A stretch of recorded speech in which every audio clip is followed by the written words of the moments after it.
video, so no one else will show up on the recording. But if you're worried about showing up on the recording, feel free to turn your video off. Okay, so welcome to tonight's workshop, which is build better boundaries and be more assertive. The agenda for tonight, we're going to be looking at what is assertiveness, what causes us to suffer a lack of assertiveness, how can a lack of assertiveness affect us, and then we're going to look at boundaries. What are boundaries, and how do boundaries or a lack of boundaries affect you? And then we're going to look at how you can become more assertive and how you can build better boundaries. And then at the end, you can ask me any questions or give me any comments. So, what is assertiveness? Let me know in the chat box what you think assertiveness is.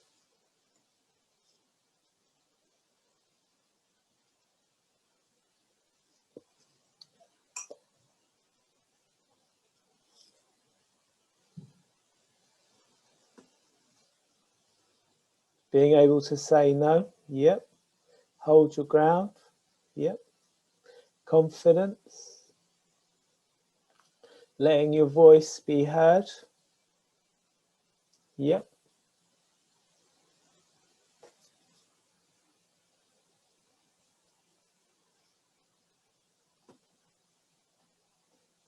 Being able to speak for yourself,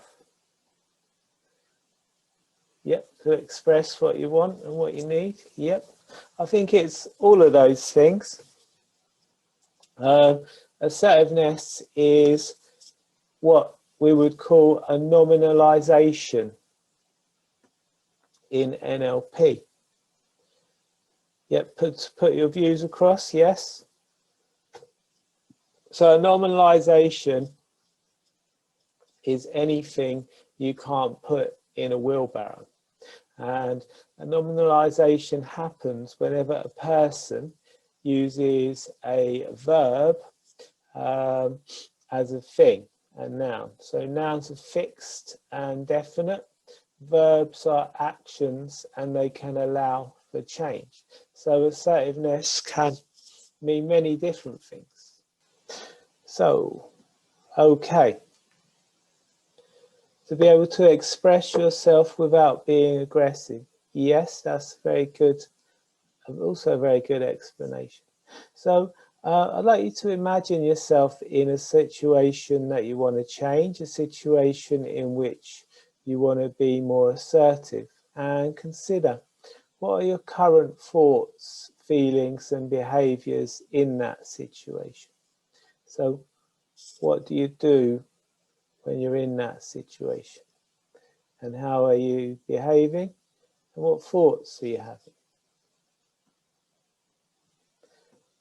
And then think about how you want to be in that situation. Imagine how you'd like to be and really connect with that version of you, and think about what thoughts you'd be having when you're more assertive. What feelings and behaviors will you be having in that situation? And it's been shown that when we stand more assertively, we release all kinds of hormones, confidence boosting hormones that make us feel more assertive. So they've shown that just by standing in a Superman pose, so standing tall with your hands on your hips, and standing in that pose for 2 minutes increases your testosterone levels, which is a confidence hormone, and reduces your cortisol levels. Cortisol is the stress hormone. So by doing that, you just decrease your anxiety and stress levels and increase your confidence levels. So if there's a situation in which you find yourself feeling unconfident and not feeling assertive, you can stand, as I said, in that Superman pose for 2 minutes before you go into that situation. Just notice how your behavior changes when you're in that situation.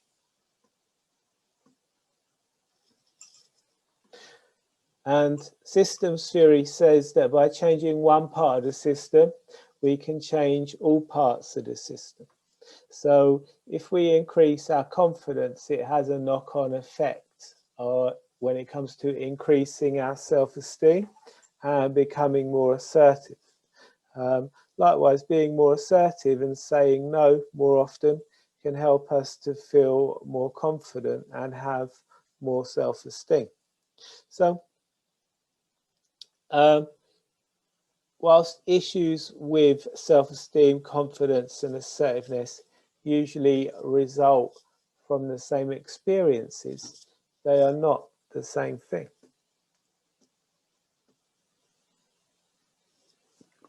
Are you a people pleaser? Let me know in the chat box if you'd consider yourself a people pleaser.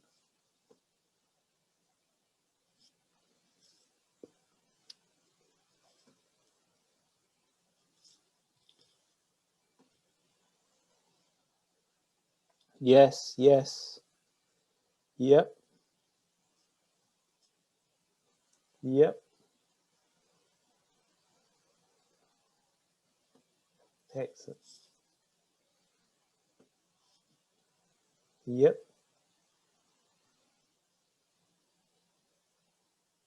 Excellent. Okay, so for me, being assertive refers to a person's ability to set and maintain healthy boundaries. And this usually requires healthy self-esteem, usually requires self-worth, self-confidence. It requires an ability to accept yourself. You need the ability to be able to say no without worrying that you'll, lose a friend or someone, upset someone. So you need to be able to accept yourself. And an assertive person is usually capable of setting and maintaining boundaries. So assertiveness is about knowing when to say no without imposing yourself on other people either. So some people with poor boundaries can try to help people when they don't want help. So this would be an example of someone having a poor boundary.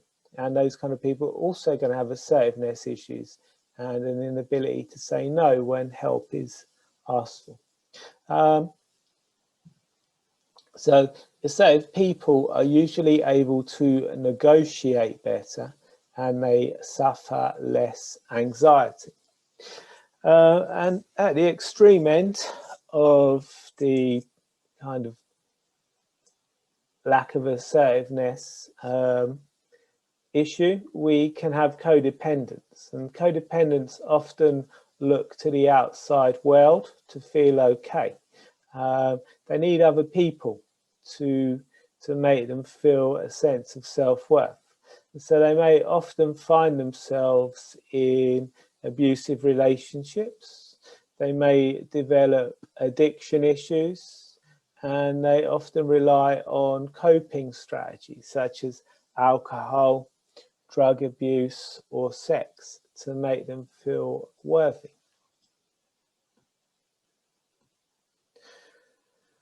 So the causes of a lack of assertiveness and the causes of codependency. So we all have 4 different trauma types. These are fight, flight, freeze, and fawn. We're all born with these inbuilt capabilities, and if we grow up in a functional environment, we will have all of these fight responses available to us.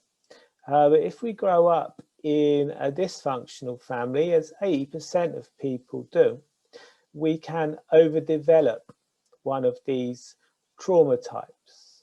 So fight types will become narcissistic, flight types may become OCD, freeze types may become avoidant. I believe it's called schizoid in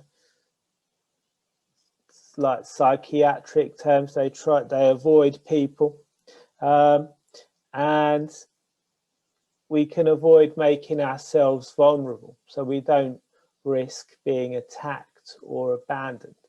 And the fawn trauma type is the trauma type that will become a codependent.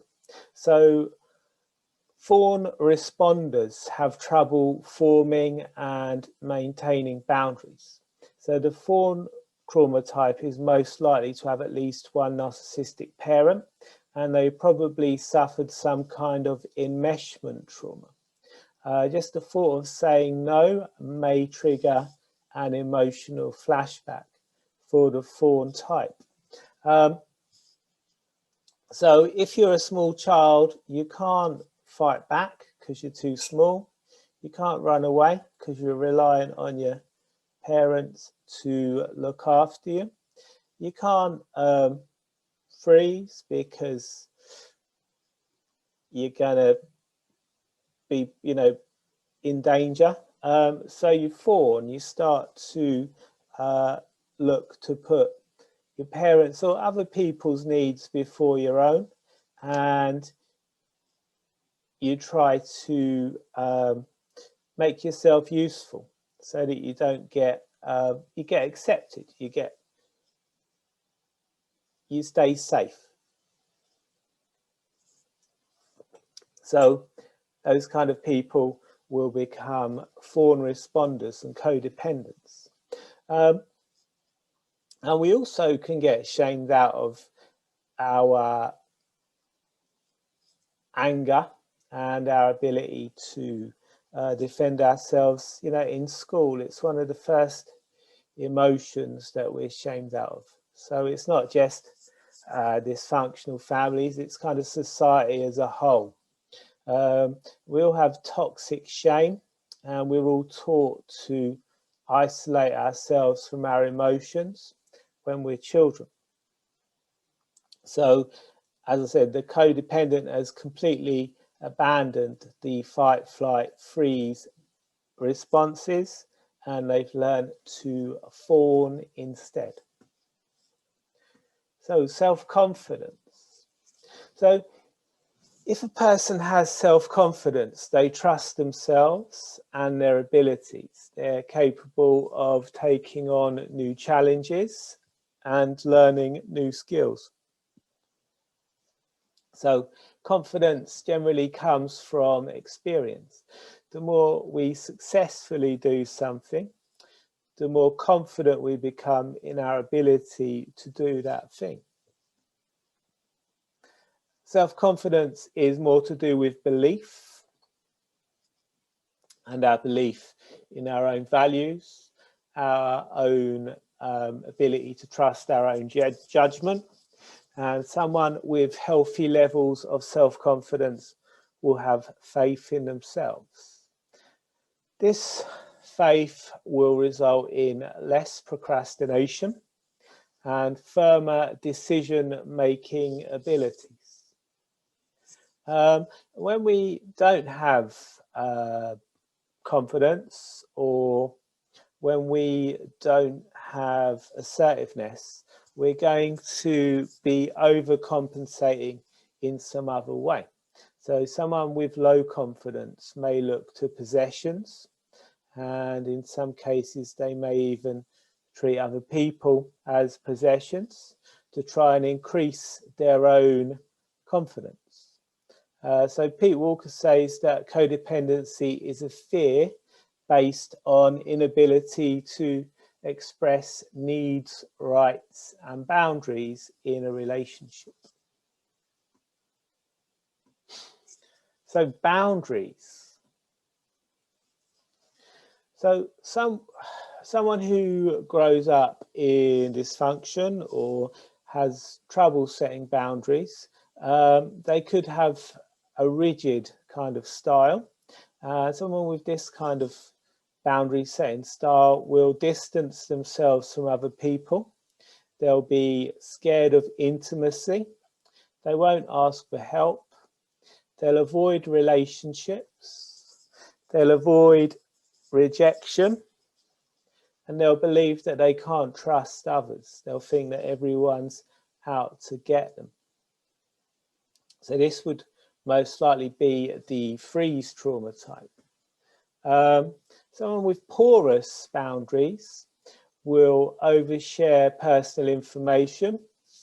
They'll struggle to say no. They'll be easily influenced. They'll feel responsible for how other people feel. They'll fear rejection, and they'll be open to abuse. And finally, someone with healthy boundaries has the ability to say no. They value their own opinions and they can communicate effectively. As I said previously, they don't force help on others, and they can spot and avoid toxic people. So, someone with poor boundaries is going to have difficulty saying no. They will put other people's needs before their own. And there can be many different kinds of boundaries. So there could be physical boundaries, material boundaries, sexual boundaries, emotional boundaries, mental boundaries. Assertiveness is about knowing when to say no without imposing yourself on other people. Just going to have a drink of water. So, emotional intelligence. Being assertive usually requires emotional intelligence. You need to be connected to your emotions and to understand how you're feeling. So assertive people are usually able to negotiate better. As I think I said previously, they suffer less anxiety. And when we can't assert ourselves in a healthy way, we may resort to aggression.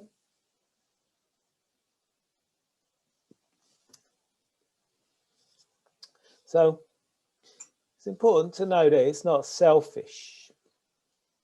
Setting boundaries is not a selfish thing to do. It's self-love.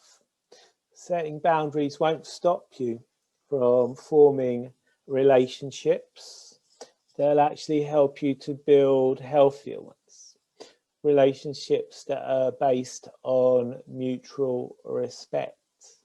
So if someone gets angry or abusive about your attempts to set boundaries, you can take that as a sign that they're toxic, not a good person to be around, and maybe it will be time for you to move on when you get that signal. So, who wants to try some hypnosis? Let me know in the chat box.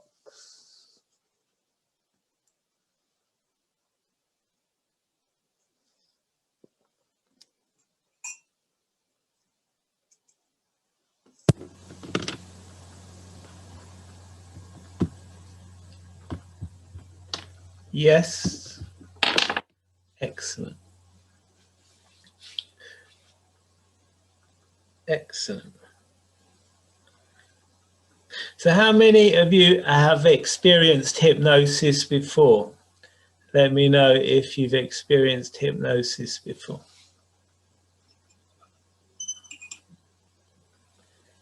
Yes?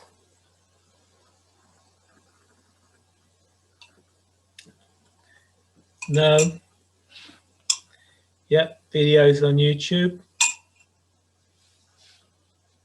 One time. Just a few. Okay, so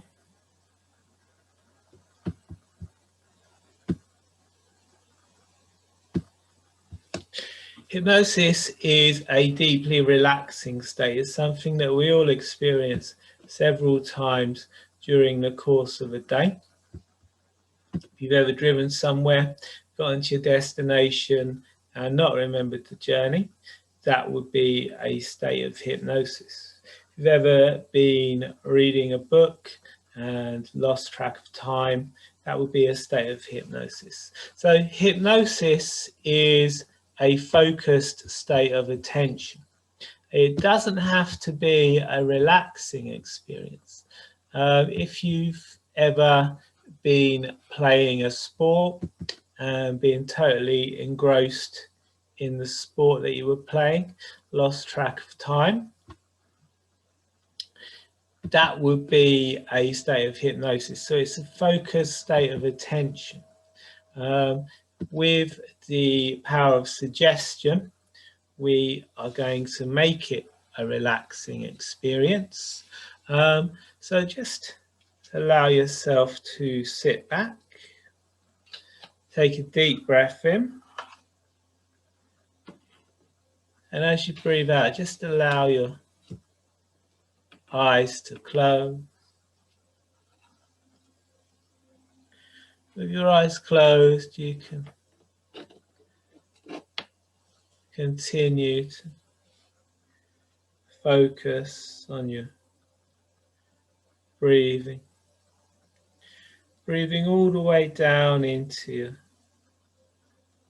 stomach. Breathing in, just notice your stomach rising.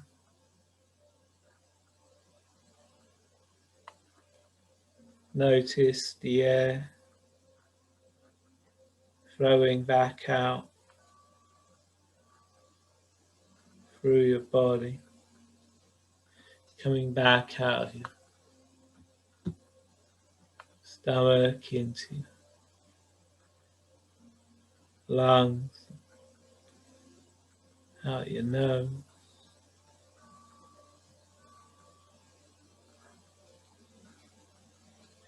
In a moment, I'd like you to take a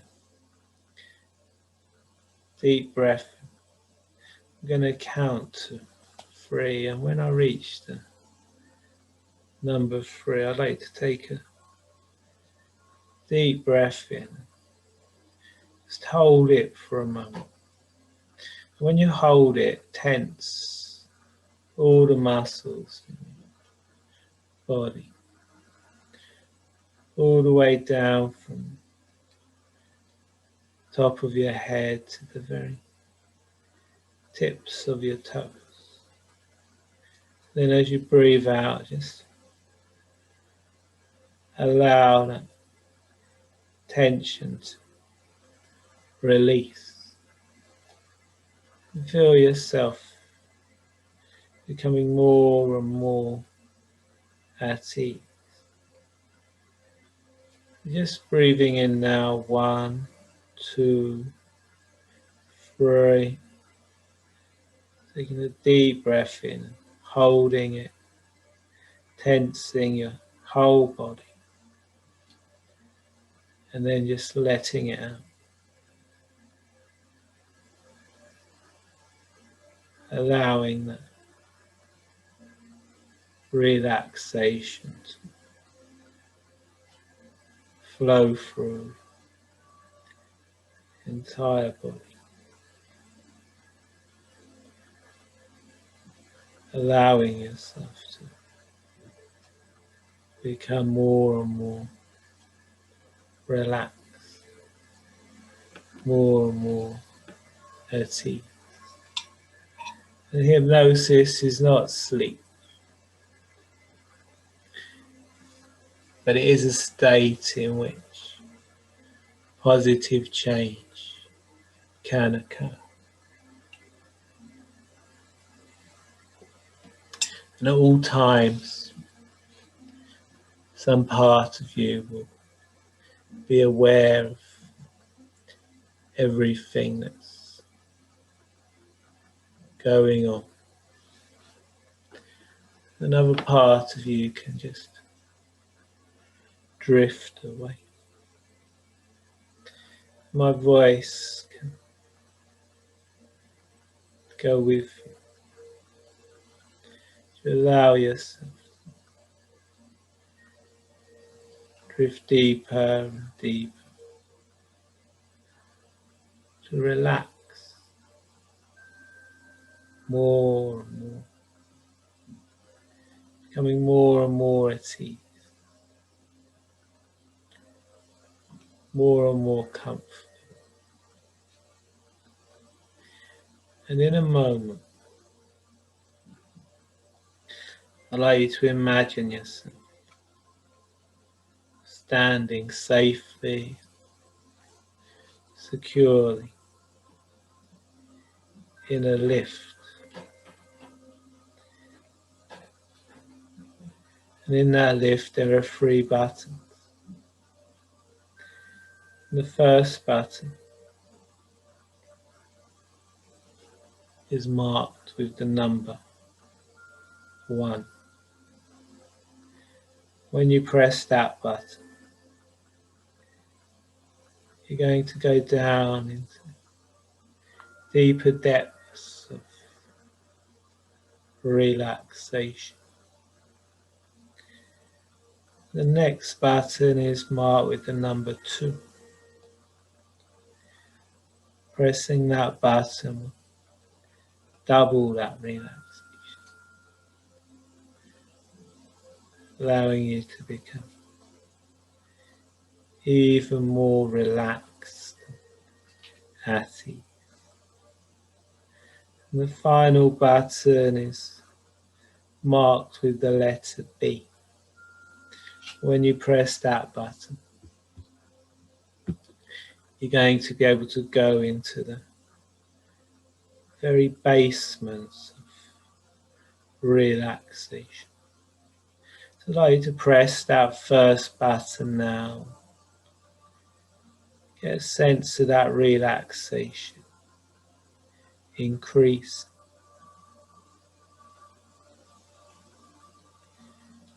And then pushing the second button, doubling that relaxation. Maybe you can imagine a wave of relaxation flowing all the way down from the top of your head to the very tips of your toes. And finally pressing button marked B, taking you all the way into the very basement of relaxation. Maybe this is the most relaxed you've ever been.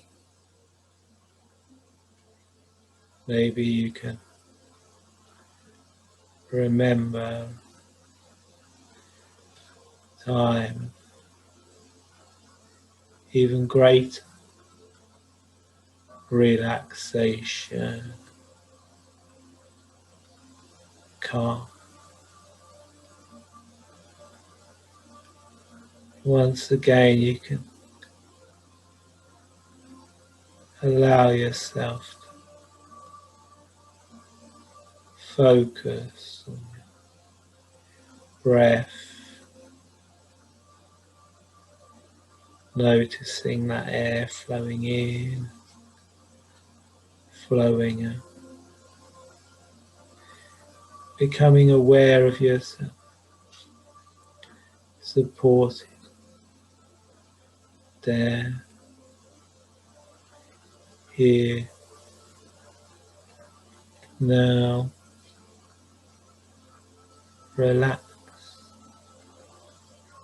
Allow your conscious mind to drift and dream as you unconscious. Begin to make those positive changes in your life, allowing you to become more assertive, to be able to say no. I wonder if you can imagine yourself standing in a situation, maybe a situation you know of where you'd like to have more assertiveness. Maybe something that will be coming up in the coming days, weeks. Just imagine yourself standing confident, standing on your own 2 feet. Imagine that confident relaxation flowing into your body, flowing into your feet. Maybe you can imagine those feet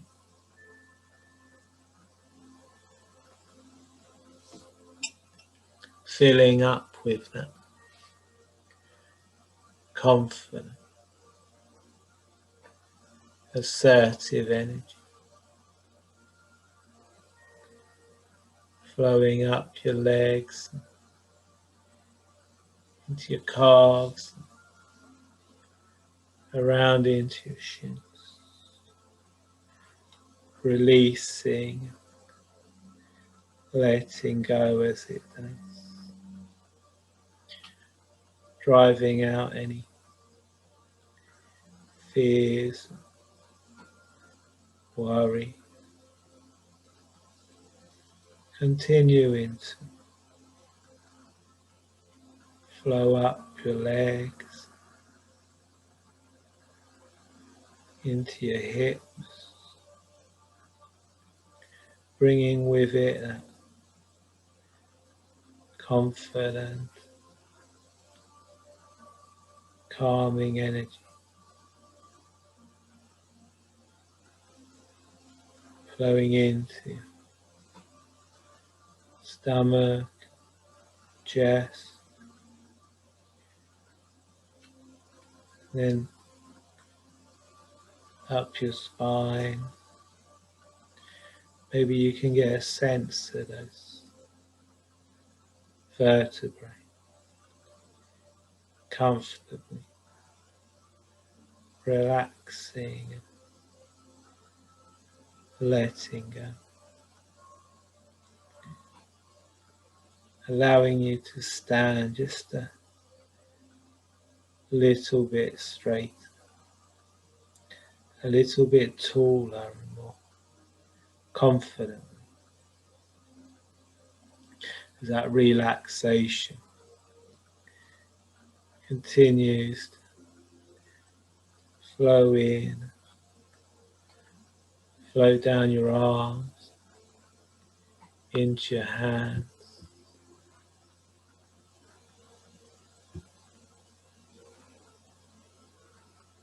all the time increasing that ability to confidently say no, flowing up your neck, into your head. Really allow yourself to connect with that more assertive version of you. See through their eyes, feel what they feel. Notice how good it feels. Be more assertive and more confident.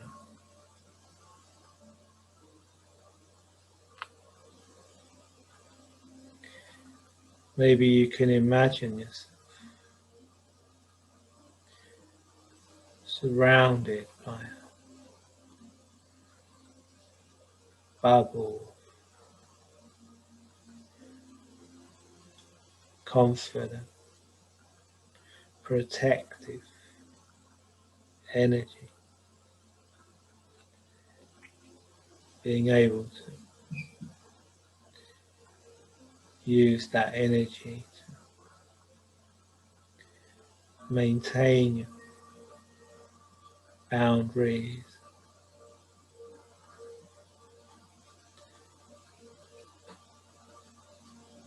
really picture yourself in those situations, being able to confidently and assertively reinforce your opinions, beliefs, your rights and abilities.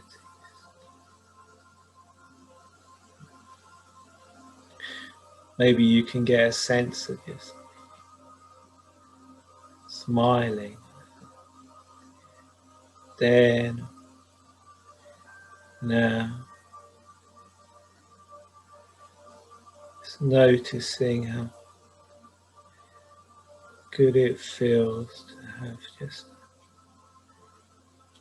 a little bit more self-love, self-compassion, allowing yourself to increase all the positive thoughts you've ever had about yourself.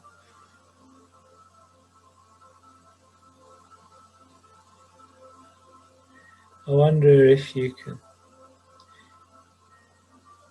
imagine yourself standing assertively. In front of you is an even more assertive, even more confident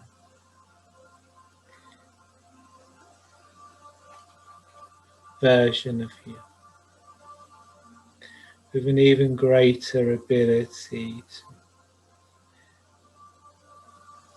set stronger boundaries. I wonder if you can imagine yourself stepping into that version of you, really connecting with that version of you. And how will you be interacting with the world? What will you be doing differently? Who will notice? Really connect with that future, more assertive version of you now.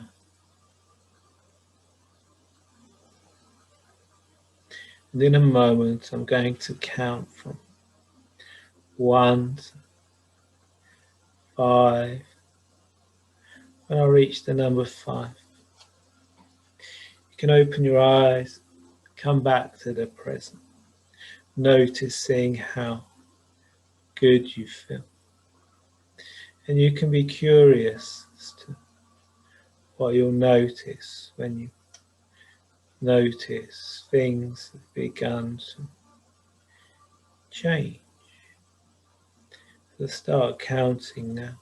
1, allowing yourself to start to awaken. Maybe you'd like to wiggle your toes. 2,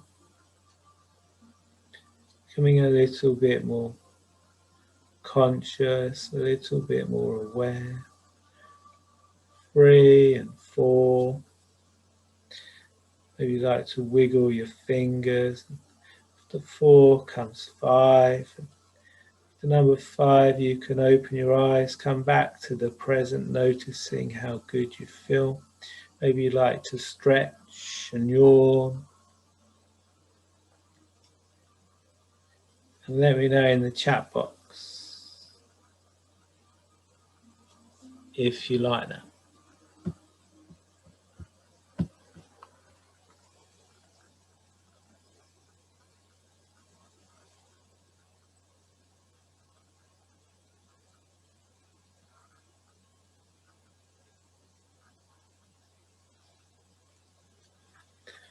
Let me know in the chat box. Amazing. Thank you, Claudia. Thank you. Thank you, Sarah. Thank you.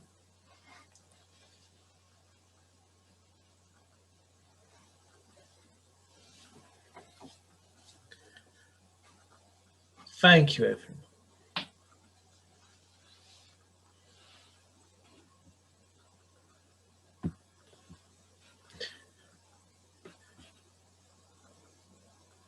So does anyone have any questions?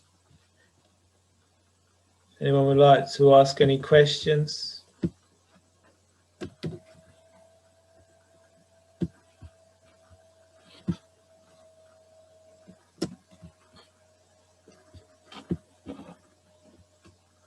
Yes. Let me know.